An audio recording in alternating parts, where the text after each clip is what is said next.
우찌무라 간주전집 제10권 제31부 국가 세 번째 녹음. 기도드리고 녹음하겠습니다. 주님의 은혜를 진심으로 감사드립니다. 하나님 아버지, 국가에 대한 그리스도인의 태도, 국가에 대한 이해, 어떤 국가가 진정한 그리스도인이 추구해야 할 국가의 모습인가, 애국이 무엇인가 하는 것들을 생각하고 있습니다. 귀하신 책 읽게 해주셔서 진심으로 감사드립니다. 귀한 내용 너무 아까워서 녹음해서 유튜브에 올려서 다른 형제 자매들과 나누기를 원하고 있습니다. 주님께서 우찌무라를 사랑하는 많은 기독교인들이 더 많이 나올 수 있게 하여 주시옵시고, 그분의 사상을 단순히 무교회주의로서가 아니라 진정한 그리스도인의 삶의 표본으로서 우리가 배울 수 있도록 인도하여 주시옵소서. 듣는 분들을 사랑하고 축복합니다. 성령님께서 함께하여 주셔서 주님이 사랑하시는 더 많은 형제 자매들에게 전달될 수 있도록 축복하여 주시옵소서. 감사드리며 고마우신 우리 주 그리스도 예수님 이름 받들어 기도드립니다. 아멘.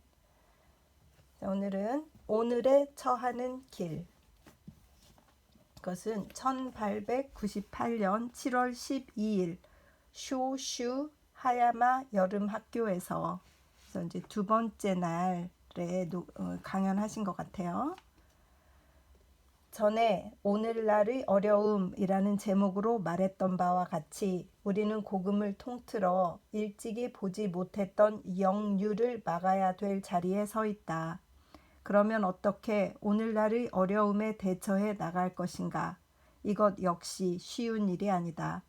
그러나 과거의 역사가 다행히도 이런 문제를 해결할 열쇠를 쥐고 있다. 목적을 잃고 인심이 어수선한 시대에, 그것도 기구한 환경에 태어난 우리와 사정이 같은 국민은 과연 누구인가? 근세의 구미 각국에서 이를 찾아낼 수는 없다. 멀리 거슬러 올라가 2, 3세기에 이르면 오늘날의 사회와 흡사한 바가 있다. 즉 일본과 로마 제국과를 비교하는 것은 이미 낡은 수법 같기는 하지만 그렇게 함으로써 아직도 우리는 받을 만한 교훈이 많다. 로마 제국은 지중해 제국이다. 서로 적대시하는 연한 여러 나라의 정권을 중앙에 집중시켰다. 우리나라도 옛날 봉건제도 밑에서는 다른 지역 사람을 이방인처럼 대우했었다. 그러나 중앙 집권 제도를 채택하게 되었다. 그리하여 번벌 사상이 점차 사라져 버림과 동시에 일대를 지배하던 이상도 그 자취를 감추고 말았다. 그 변동의 모습에 있어 둘 사이에 공통점이 많다. 종교상의 형편을 엿보면 유대에는 유대의 신이 있고 그리스에는 그리스의 신이 있고 고스에는 고스의 신이 있고 스페인에는 스페인의 신이 있다. 각기 독특한 하나의 종교를 가지고 있어서 구전적 제도를 계승, 준수하여 왔다. 그러나 로마 제국이 일어나자 이른바 로마법이란 것을 제정하여 그런 종교와 제도를 폐지하고 세계적인 법률을 만들어 이를 전국에 실시하여 그 통일을 도모하였다. 그러나 그 법률이 아무리 완벽하고 훌륭해도 이를 실행함에 있어서 우선 이를 신성한 것으로 만드는 권능이 없이는 마침내 그 목적을 달성할 수 없었다. 그리하여 아포데오세스, 즉 사람을 신으로 삼아 이 권능을 대신하려고 노력하였다. 로마인은 자연스럽게 이 일을 추진한 것이 아니라 사실은 부득이해서 그렇게 했던 것이다. 이것으로부터 여러 가지 개혁이 일어났고 통일도 성취되었다. 그러나 이를 지속시키는 권력은 얼마 안 가서 쇠약해져서 민심은 타락하고 사회의 제도는 해이해지고 가풍은 문란해지고 도덕은 땅에 떨어지고 부패는 말로 표현할 수 없을 정도가 되어버렸다. 스토아파의 철학이 그것을 바로 잡기 위하여 힘을 쓰지 않은 것은 아니지만 큰 집이 넘어지자 기둥 하나로는 도저히 버티어낼 수 없었다. 이는 바로 우리나라의 현상을 말하는 것과 같다. 아, 우리나라는 옛 로마의 부패를 재현하고 있는 것이 아닌가. 이럴 때 기독교는 새로운 힘으로 로마 제국에 차츰 뿌리를 박기 시작하였다. 그리하여 기독교는 절반은 로마를 도왔고 절반은 이를 파괴하였다. 기독교는 로마의 세계적 법률을 좋게 여겨 그 시행을 도왔다. 인간은 하나님의 아들이기 때문에 그 본성에 있어서 동등함을 인정하고 노동자나 왕자나 상하의 구별을 두지 않았다. 그러므로 이 점에 있어서는 로마인의 사상과 서로 일치하였다. 그러나 기독교는 한편으로 사람을 신으로 삼는 사상을 어디까지나 배격하여 종래의 제도를 모조리 파괴하였다. 우리는 헌법 또는 법률에 대하여 충실하려 한다. 그러나 세상 사람과는 정신적인 면에서 크게 다른 점이 있을 수 없다. 오늘날 다소 식견이 있는 사람들 치고 기독교를 부정하는 이는 드물다. 아니, 그들은 자진해서 이를 받아들이려고 한다. 그러나 그들은 기독교를 반밖에 취하지 않으며 특히 세계 인류주의만을 취한다. 그 근본으로 파고들면 국가의 바탕을 손상시킨다느니 하면서 마침내 거부하려 든다. 이러한 생각은 로마인들처럼 분명히 자가 당착된 견해라고 하지 않을 수 없다. 그러나 로마와 우리나라가 사정이 다른 점은 첫째 국토만 보더라도 그 20분의 1도 채 못 된다. 특히 우리나라에는 기독교 사상이 벌써 암암리에 그 세력을 차지했고 문화의 내용은 기독교에 힘입은 바가 매우 많다. 그러나 그 당시의 로마에서는 기독교가 혼자의 힘으로 그 근본 속에 파고들지 않으면 안 되었다. 우리나라는 열국의 영향이 있었기 때문에 오히려 안에서 나온 것이 아니라 바깥에서 들어왔으나 로마는 바깥에서 온 것이 아니라 안에서 나타났다. 그 밖에도 인종, 언어가 같았다는 점과 같지 않았다는 점도 차이가 있다. 이로 보면 우리들의 위치는 로마의 기독교도들보다 어려움이 훨씬 덜한 형편에 놓여 있다는 것을 알 수 있다.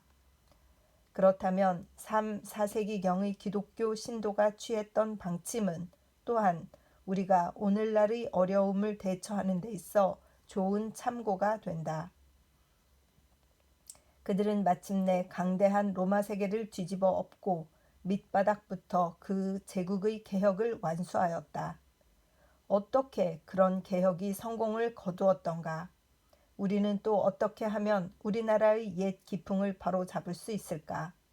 이는 20년대의 우리들의 큰 문제가 아닌가? 이를 알려면 중세 암흑시대의 역사로 거슬러 올라가서 연구하지 않으면 안 된다. 중세시대는 성직자의 시대다. 하나님과 친밀한 교통을 갖기를 힘쓰고 종교의 큰 문제에 생각을 집중시켰던 시대다.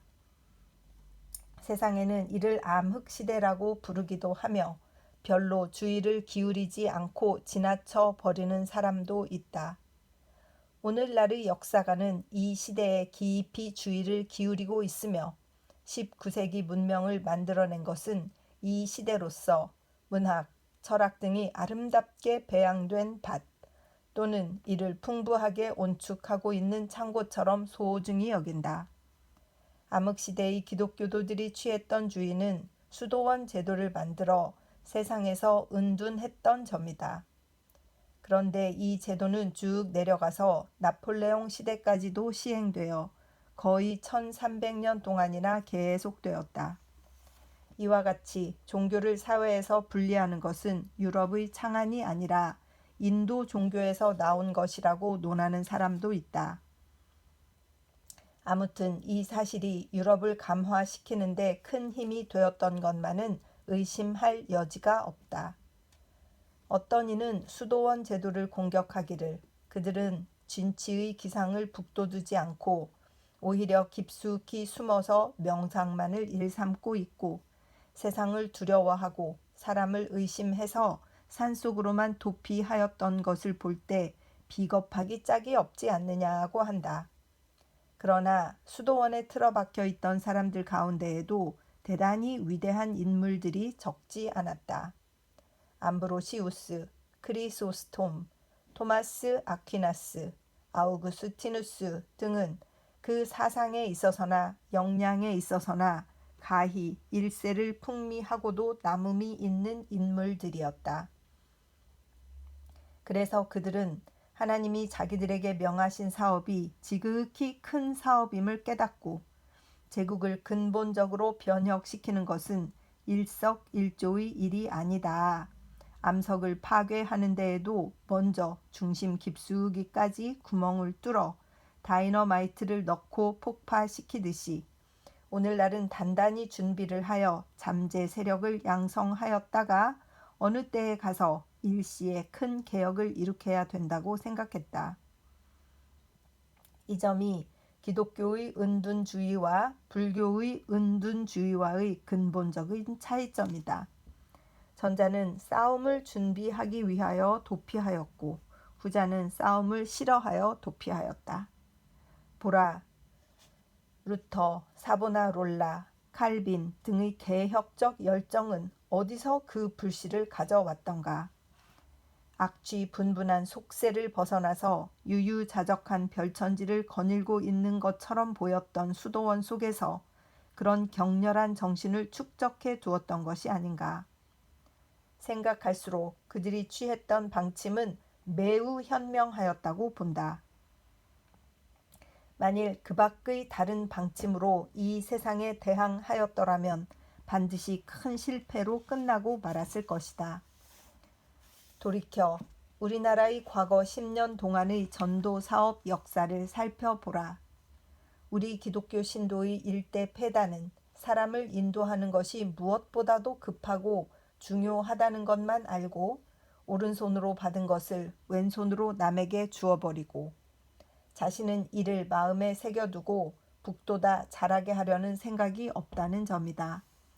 그렇기 때문에 교회의 실력은 별로 향상되지 않았는데도 많은 사업을 서둘러서 벌이고 남녀 학교를 사방에 설립하고 고아원, 교풍회, 신문 잡지 등 마치 봄에 잔디가 돋듯 이 세상에 쏟아져 나온다.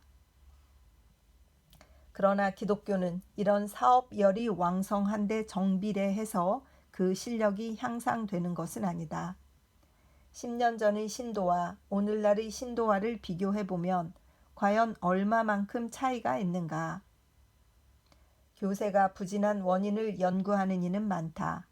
그러나 기독교도가 세상을 조화시켜 보려 했던 점도 분명히 그 한 이유로 손꼽지 않으면 안 될 것이다. Give and take 주의는 결코 세상을 감화시키지 못한다. 기독교는 악을 정의의 발 아래 굴복시키는 종교다. 내가 그대에게 영어를 가르쳐 줄 테니까 그대의 영혼을 내게 달라고 하는 것은 무역시장에서나 행할 일이지 기독교의 전도에 이용할 술책은 아니다. 암브로시우스는 데오도시우스가 죄를 범한 것을 엄하게 꾸짖고 그 죄를 진실하게 회개하기까지는 결코 성찬식에 참여하지 못하게 하였다. 오늘날의 기독교도는 기계가 없고 경솔하게 세상과 타협한다. 그러므로 우리는 아무쪼록 로마인의 기독교를 본받아 끝까지 세상과 싸우고 불의를 꺾어 그들을 굴복시키지 않고는 한 걸음도 양보하지 않겠다는 각오를 단단히 해야 한다. 사회와 종교를 분리하는 것은 그와 더불어 갖가지 폐단도 가져온다. 그러나 수양이 없는 것이 기독교의 세력을 약화시키는 원인이 된다. 우리가 오늘의 세상에 처해 있으면서 가장 필요한 것은 주저하지 말고 세상과 싸움을 걸어 가슴속에 승리의 자신이 만만하다고 자각할 만한 힘을 축적하는 일이다. 훗날 크게 천하를 폭발시킬 불길을 오늘 지펴야 한다. 우리가 오늘에 대처할 길은 바로 이것이다. 어떤 사람이 바이런과 워즈워드를 평하기를 전자는 후자보다 열정의 사람이었다. 이는 그가 사회개혁에 앞장서서 몸소 그리스 독립군에 투신하여 싸우다 죽은 것만 보아도 알 수 있다고 하였다. 그러나 내가 보는 견지에서는 그 소년시대의 행동에서 보면 워즈워드의 기질보다는 바이런보다도 더 한층 열정의 사람이었던 것이 분명하다. 다만 워즈워드는 그 열정을 억누르고 라이달 산속에 은둔했을 뿐이다. 바이런은 바이런다운 사업을 했고 워즈워드는 워즈워드다운 사업을 했을 뿐이다. 그 사업의 공적은 수백 년 뒤에 가서 거둘 것이다. 아마 신앙의 열심이 한때는 큰 세력으로 부흥을 가져올는지는 모른다. 그러나 그 신앙이 내 가슴 속에 파고들어 나의 피가 되고 살이 되려면 20년, 30년의 체험을 쌓아야 한다. 오늘날 우리들이 배워야 할 것은 바이런처럼 일시적인 열심에 밀려 독립군에 투신하기보다는 워즈워드처럼 고요히 산으로 피신해서 깊은 사상을 기르고 믿음을 단련하는 것이 더 귀중하다는 것을 느끼는 일이 아니겠는가? 1899년 6월 복음 신보.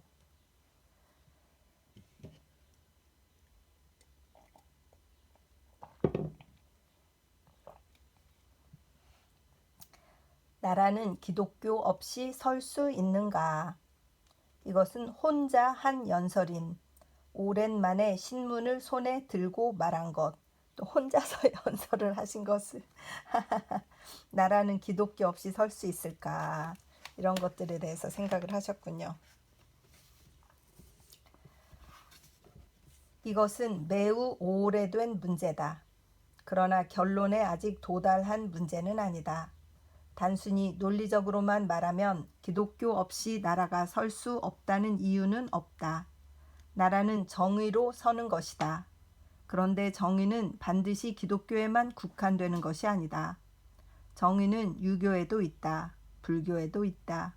종교라는 종교치고 정의 위에 서지 않는 것은 없다. 기독교를 통하지 않으면 나라가 설 수 없다고 하는 것은 너무 지나친 독단이다. 일은 여기서 끝나는 것이 아니다. 소위 기독교 국가에서 많은 불의가 행해지고 있다. 가장 추악한 습관, 가장 잔인한 압제는 기독교를 믿는다는 나라에서 행해지고 있다.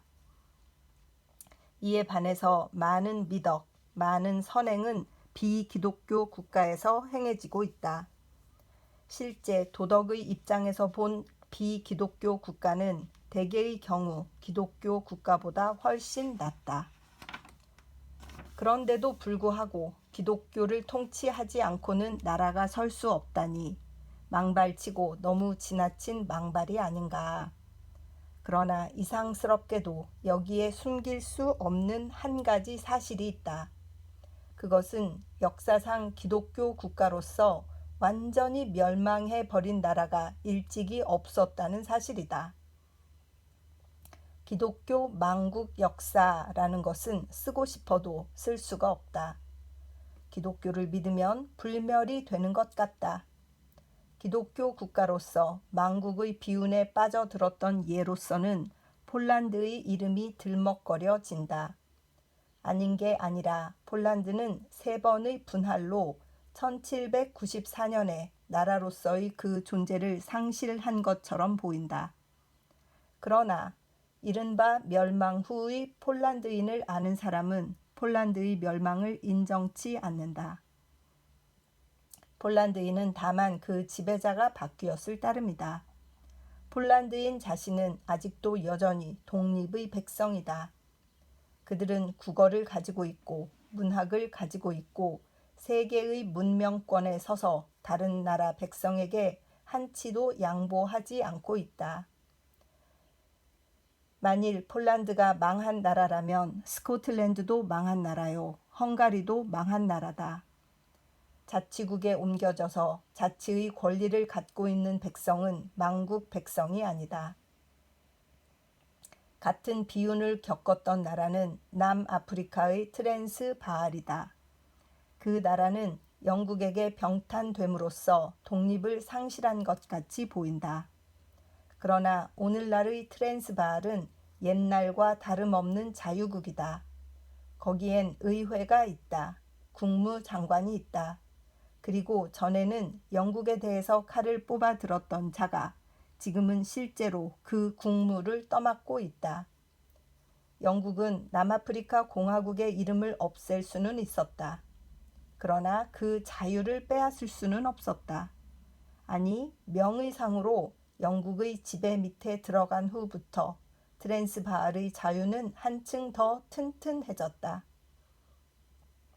그 밖에 노르웨이나 덴마크나 스위스나 그리스나 모두 몇 번이고 망할 뻔했으나 사실은 아직껏 망하지 않았다.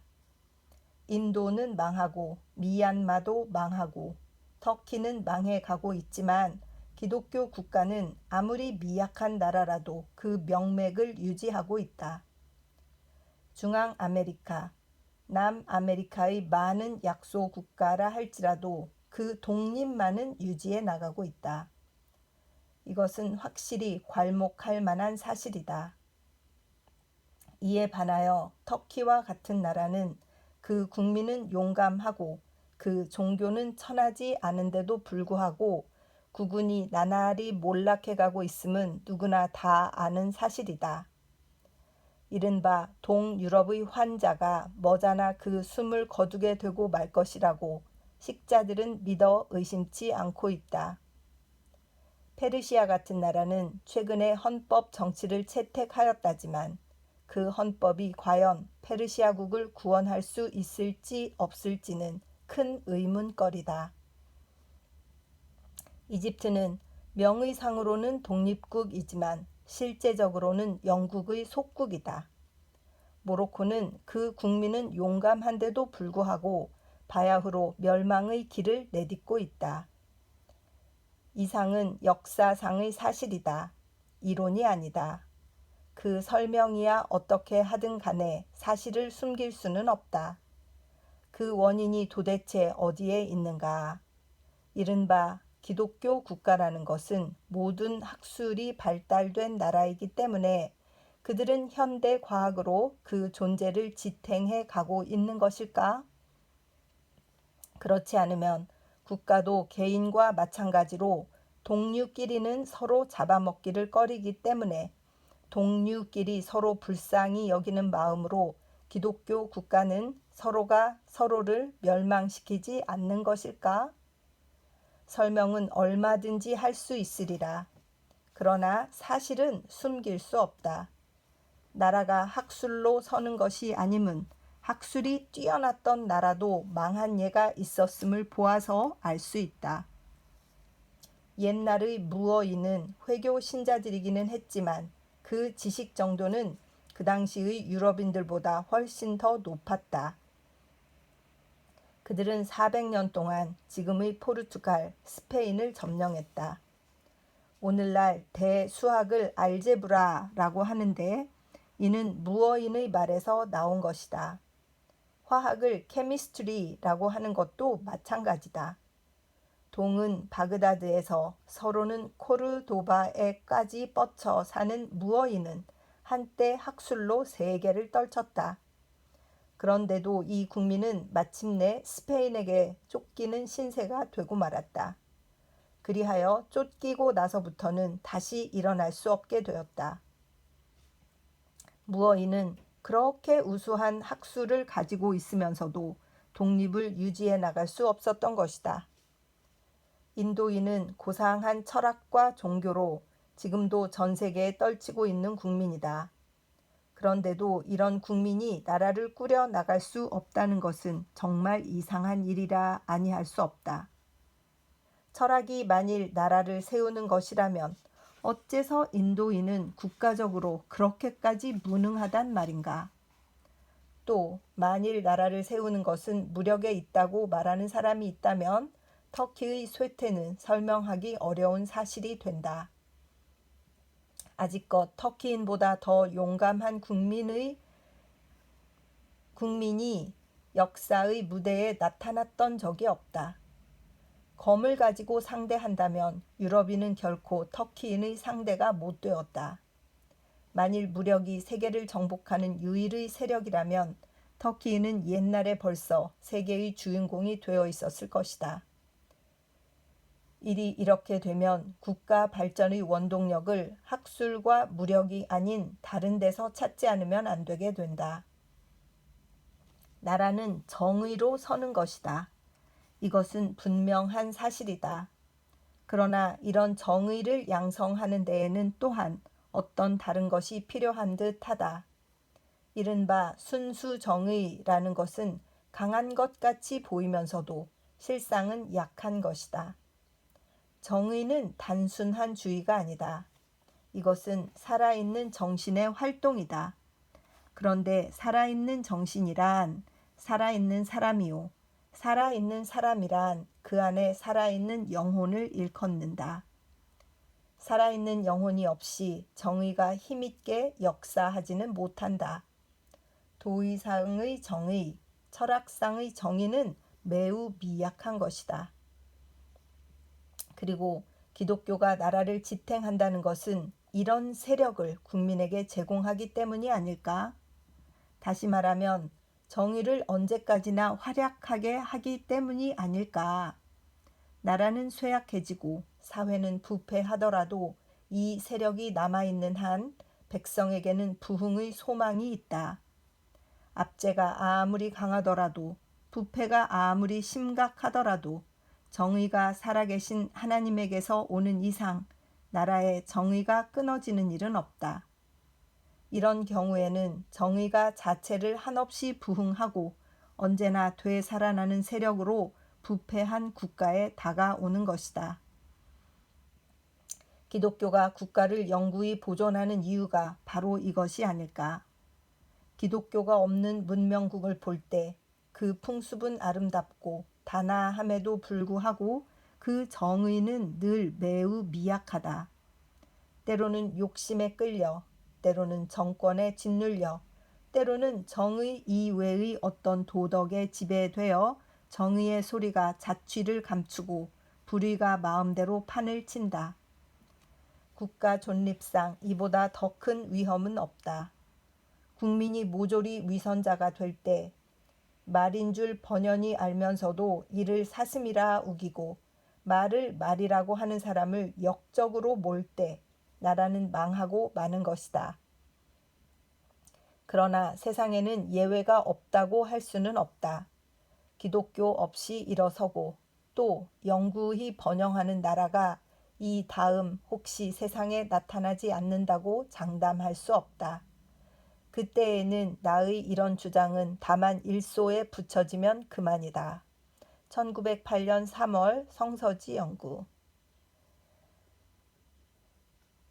확장의 종횡. 확장에는 두 종류가 있다. 평면적인 확장과 입체적인 확장이다. 즉, 가로의 확장과 세로의 확장이다. 그런데 세상에서 말하는 확장이란 모두 가로로 뻗는 확장이다.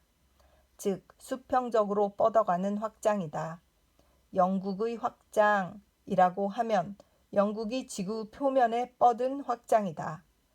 아프리카 대륙의 절반, 오스트레일리아의 전부, 아시아와 아메리카의 대부분을 점령한 확장이다. 그 밖에 회사의 확장이란 것도 개인의 확장이라는 것도 모두 이런 종류의 확장, 곧 가로로 뻗는 평면적인 확장이다.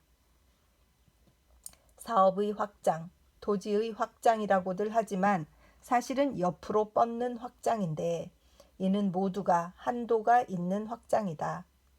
지구의 표면은 전부가 1억 9,200만 평방마일인데 확장이 이 넓이에 다 달하면 극한 점에 달하는 것이다. 어떤 나라라도 어떤 사람이라도 이것 이상 더 확장할 수는 없다. 그런데 지구는 단 하나뿐이고 확장하려는 나라와 사람은 무수하다. 경쟁은 이렇게 해서 일어난다. 누구나가 다 세상의 왕이 되려고 하는데도 불구하고 왕이 될 세계는 단 하나밖에 없다.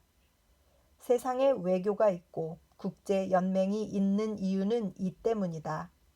만일 나라 또는 사람 수만큼 세계가 있다면 외교도 전쟁도 당장 없어져 버리고 말 것이다. 무한한 욕심을 16억 인간이 저마다 품고 있는 데 대해 유한한 표면을 지닌 지구는 하나뿐이기 때문에 이 땅은 수라장으로 화하고 있는 것이다. 아이고, 지금은 70억 인간이 저마다 자기의 욕심을 품고 살고 있으니 점점 더 수라장으로 심각하게 변하고 있는 것은 당연한 자연의 법칙이구나, 이런 생각이 듭니다.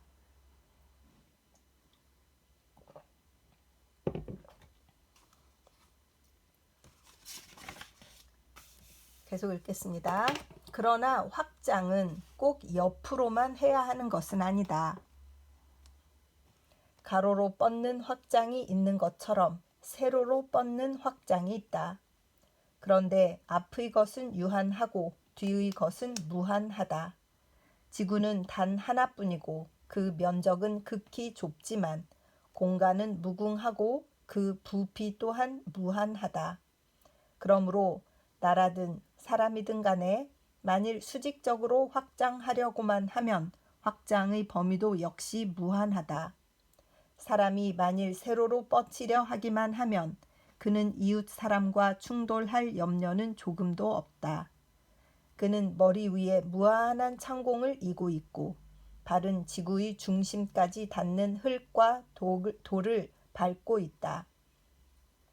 옆으로 뻗으려고 하니까 무수한 경쟁자가 있지. 세로로 뻗으려고 하면 아무도 그 길을 막을 자가 없다. 사람들이 확장을 옆으로만 하려고 하기 때문에 다툼과 미움이 늘 그치지 않는다. 그러나 옆은 기꺼이 다른 사람에게 양보해 주어 버리고 자신은 세로로 확장 발전코자 하면 영원한 평화가 땅에 임한다. 그런데 세로로 뻗는 확장은 공허하고 무의미한 확장이 아니다. 하나님이 만드신 우주다. 그러므로 세로도 가로에 못지않게 풍부하다. 사람들이 세로의 부는 모르고 가로의 부에만 집착하기 때문에 가로로 발전할 수 없다고 해서 가난을 느끼고 평면적 팽창에 성공한 나라나 사람을 부러워한다. 그러나 눈을 들어 보라. 세로의 부가 얼마나 많은가를. 남아프리카의 다이아몬드 광산을 소유한 영국인의 부는 부임에는 틀림없지만 그러나 하늘에 반짝이는 무수한 별들에 비교해 보면 땅 위의 보석 따위는 아무것도 아니다. 오리온과 플레이아데스, 안드로메다와 페가수스의 아름다움과 귀중함, 이것을 안다면 누가 기와 조각 같은 이 세상 부자들이 자랑거리로 삼는 보석에다만 눈을 돌리랴. 머리에 다이아몬드 관을 쓰고 자랑하려는 사람은 마음대로 자랑하라. 나에게는 북관이 내 머리 위에 걸려 있어서 하나님의 아들의 영광을 내게 더하신다. 그리고 세로의 부는 위에도 있고 아래에도 있다. 내 발로 밟는 한 조각의 암석은 여러 개의 아름다운 수정으로 되어 있고 또 그 안에 잠재해 있는 힘을 분리시킴으로 큰 동력을 얻을 수도 있다. 만일 나라로서 생각해 보면 구태여 천상을 엿볼 것까지도 없다. 그 산은 모두 다 부의 원천이고 그 바다도 역시 무한한 부를 간직하고 있다. 일본 같은 작은 나라라 하더라도 그 산에만 다 식목을 하면 또 하나의 새로운 일본을 만들 수가 있다. 또한 그 바다를 개척하여 국토보다 몇 배나 되는 새 영토를 얻을 수가 있다. 임산과 수산은 일본인의 기업을 기다리는 부요의 자원이다. 높은 산을 갈고 깊은 바다에서 고기를 잡으면 일본인은 다른 나라와 조금도 다툴 필요 없이 자유로이 확장해 나갈 수가 있다. 이것 역시 세로로 뻗는 확장이다. 사람들이 이에 착상하지 않는 것이 이상스럽다. 나는 여기서 광산의 굴착, 공기의 이용 등에 관하여서는 말하지 않겠다. 수력의 사용도 역시 수직적 확장의 부류에 속한다. 그 밖에 햇빛의 저장, 파도의 이용 등 꼽아보면 한이 없다. 만일 일본이 영국 또는 프랑스를 본받아서 옆으로 확장하려 들지 않고 하나님의 지도에 따라 세로로 확장하기를 힘쓴다면 모름지기 대국 또는 부국이 될 수 있을 것이다. 구태여 다른 나라를 질투해 가면서 이른바 해외 발전을 도모할 필요가 없다. 세로로 발전하면 가로의 발전의 어려운 면을 메울 수가 있다. 그러나 나라는 나라고 나는 나다. 이렇게 말한다고 해서 나는 나라 일에는 관계가 없다는 것이 아니다. 그러나 오늘날의 일본의 경우에 비추어 보아 특히 나 같은 사람의 입장에서 볼 때 나라를 위해 애쓴데도 아무런 효과가 없다. 일본에는 여론이라는 것이 없다. 또 여론을 일으킬 수도 없다. 거기에는 깊은 이유가 있다. 일본인은 아직 자아를 발견하지 못하고 있다. 그리고 자각이 없는 백성에게 확고한 의견이 있을 리가 없다. 그들의 이른바 여론이란 것은 뇌동이다. 도리를 따져서 선악과 진위를 가려내는 것이 아니라 밖의 세력과 안의 욕심에 이끌려서 만사를 결정하고 마는 것이다.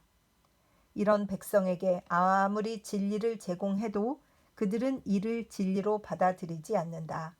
아니, 받아들일 수가 없는 것이다.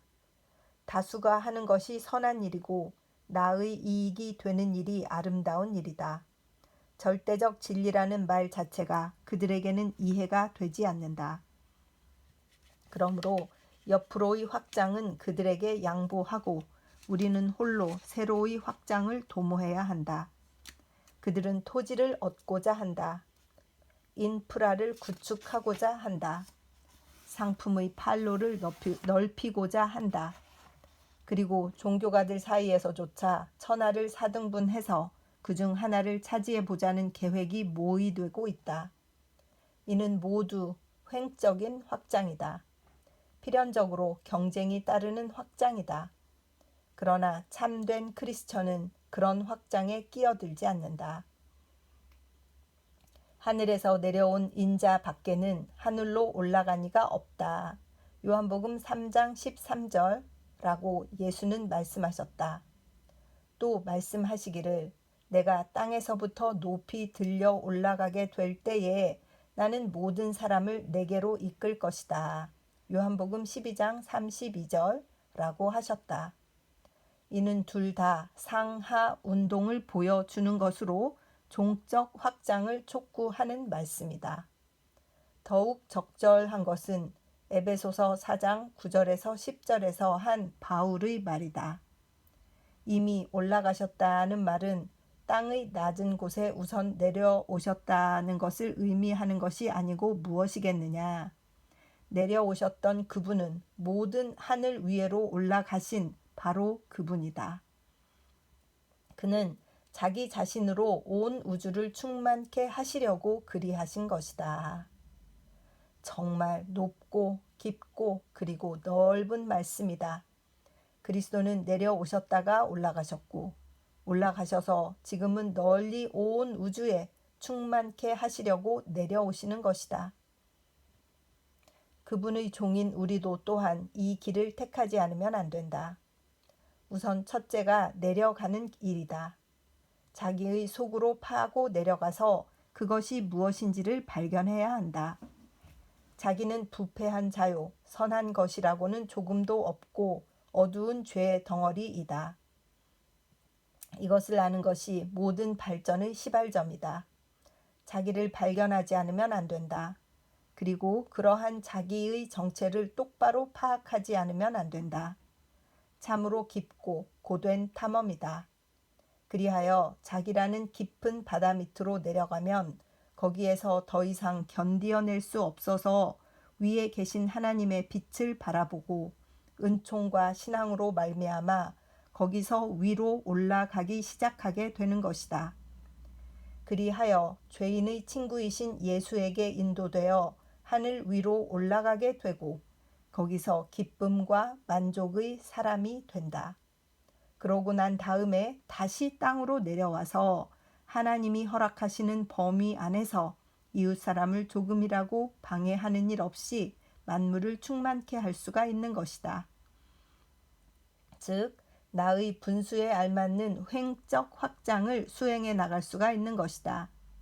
이것이 크리스천의 확장의 순이다. 그는 횡적인 세계에 눈을 팔지 않는다. 먼저 자기의 깊은 밑바닥을 내려다 본다. 그러고 난 다음 높은 하늘을 우러러 본다.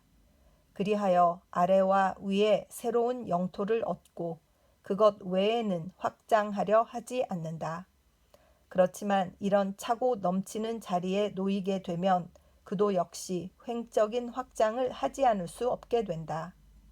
그러나 이번에는 하나님의 인도에 따른 자연적인 확장이다. 내려오셨던 그분은 모든 하늘 위로 올라가신 바로 그분이다. 그는 자기 자신으로 온 우주를 충만하게 하시려고 그리하신 것이다. 크리스천의 체험 그대로다. 이러므로 크리스천은 세상 사람과 경쟁해 가면서 유한한 지상에서 확장을 도모할 필요는 조금도 없다. 또는 교세 확장을 한다면서 다른 신자나 교회와 경쟁해서 나의 신앙을 확장하려 하지 않는다. 횡적인 확장은 모두 이 세상과 이 세상 사람들에게 양보해버리고 우리는 주님을 본받아 내려갔다가 올라와야 한다. 그 다음에 만물을 충만케 하도록 하나님께 사용당해야 한다. 그리고 크리스천의 종적 확장에도 천변만화, 아무리 펴내도 다함이 없는 다각적인 형태가 있다. 자기를 안다는 것, 이것은 깊고도 어렵지만 그러나 가장 유익한 지식이다. 위로 하늘에 계신 하나님을 아는 지식 그 자체가 영원한 생명이다. 안을 살펴보고 위를 우러러 보는 것, 그것만으로도 뜻있는 일생의 사업이다. 이런 지식을 지닌 사람이 하나만 있어도 한 나라의 큰 보배요, 영광이다. 100명, 1000명, 10,000명이 있으면 그 나라는 태산처럼 튼튼할 것이다. 일찍이 카를라일은 영국은 인도 제국을 버리더라도 셰익스피어 전집을 가지고 있기 때문에 부자 나라다라고 하였다. 칸트 한 사람이 큰 제국이다.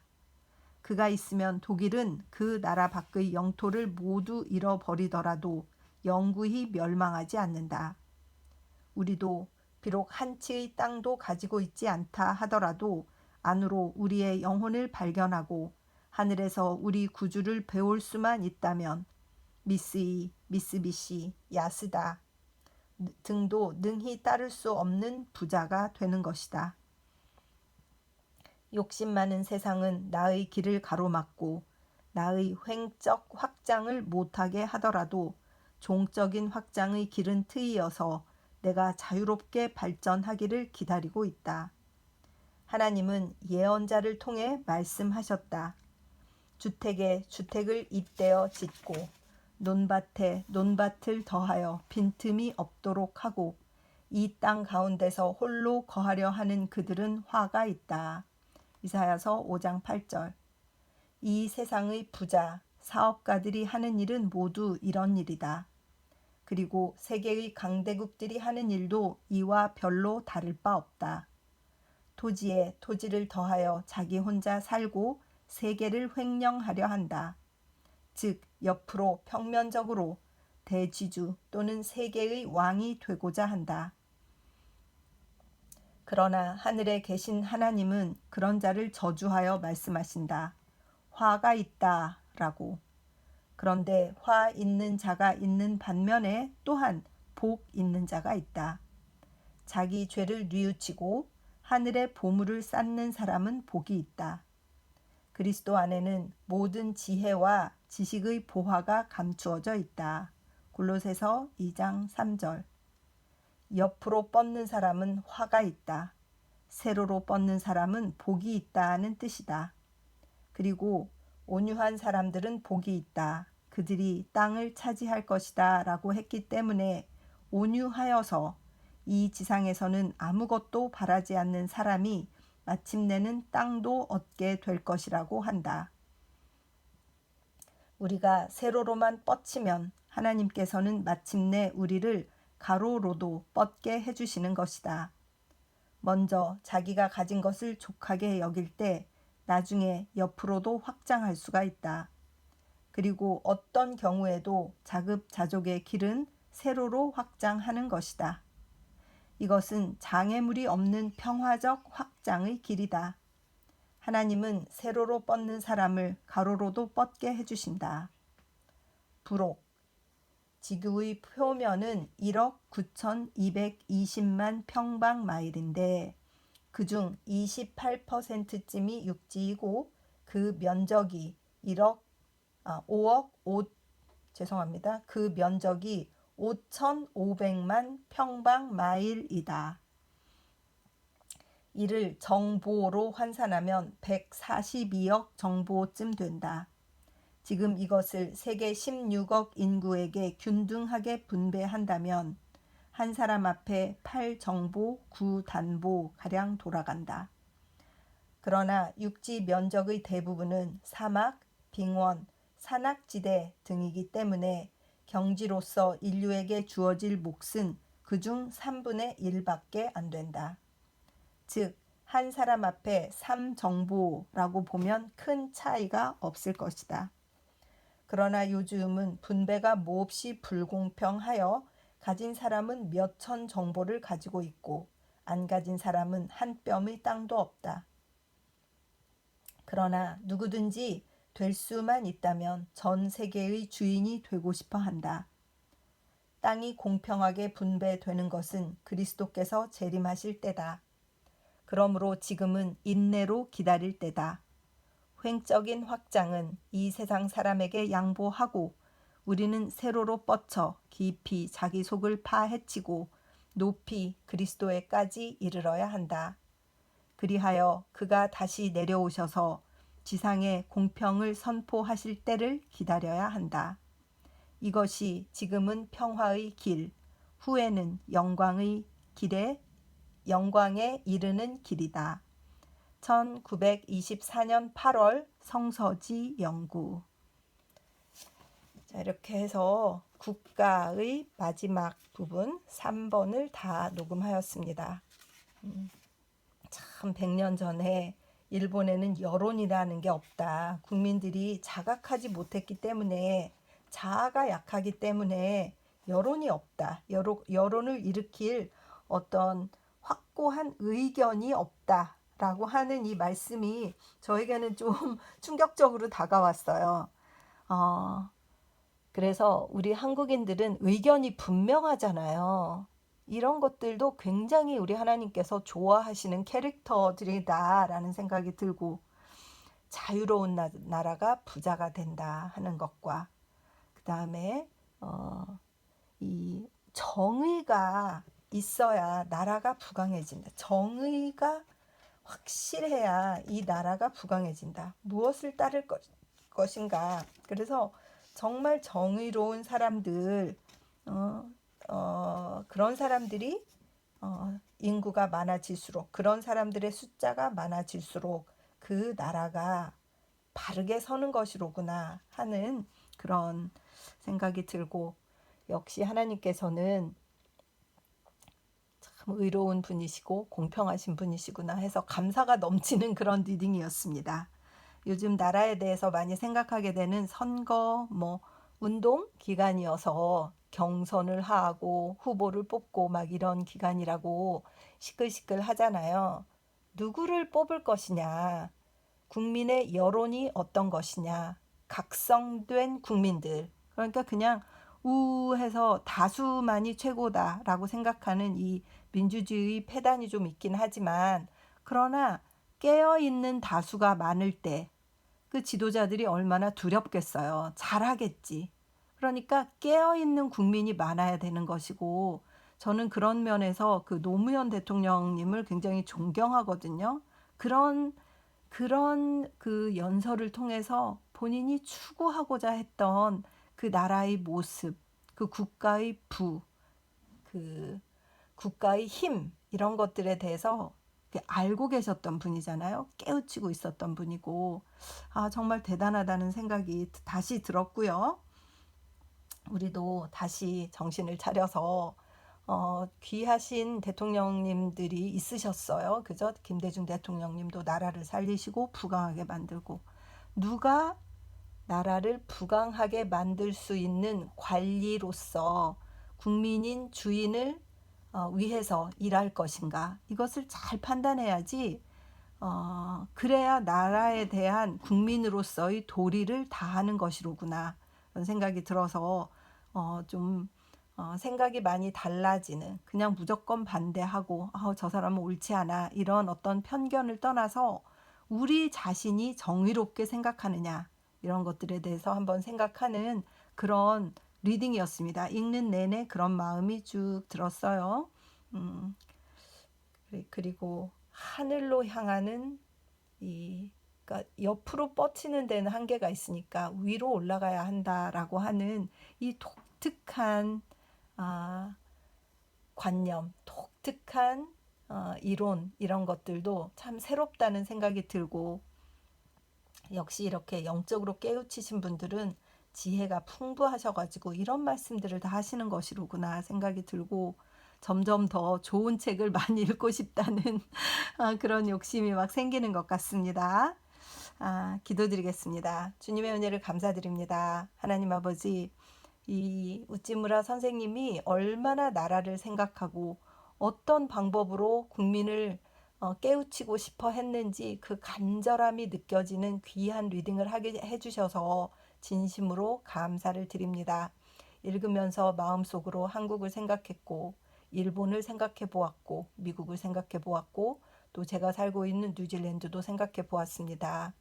어떤 사람들이 과연 관리로서 그 일을 수행할 것인가 하는 것들을 정말 시민들이, 국민들이 현명하고 정의롭게, 그래서 하나님이 원하시는 나라를 구성하기 위해서, 그 나라의 모습을 갖추기 위해서 정의로운 나라, 정말 하나님의 의가 넘치는 나라, 그런 나라로 섰으면 좋겠고, 지금 무속인이 나타나서 나라를 어지럽힌다고 다들 우려를 하고 있는데, 그리스도인으로서, 기독교인으로서 우리가 부끄러워해야 될 것이고, 기독교인들이 정신을 차리고 그런 무속에 나라가 휘둘리도록 하는데 그 대표를 뽑는다든가 하는 그런 결정을 하기 전에 다시 한번 성서로 돌아가서 하나님이 기뻐하시는 일은 무엇인가 생각하는 기독교인들이 많아지는 대한민국이 될 수 있도록 인도하여 주시옵소서. 감사드리며 고마우신 우리 주 그리스도 예수님 이름 받들어 기도드립니다. 아멘. 사랑하고 축복합니다.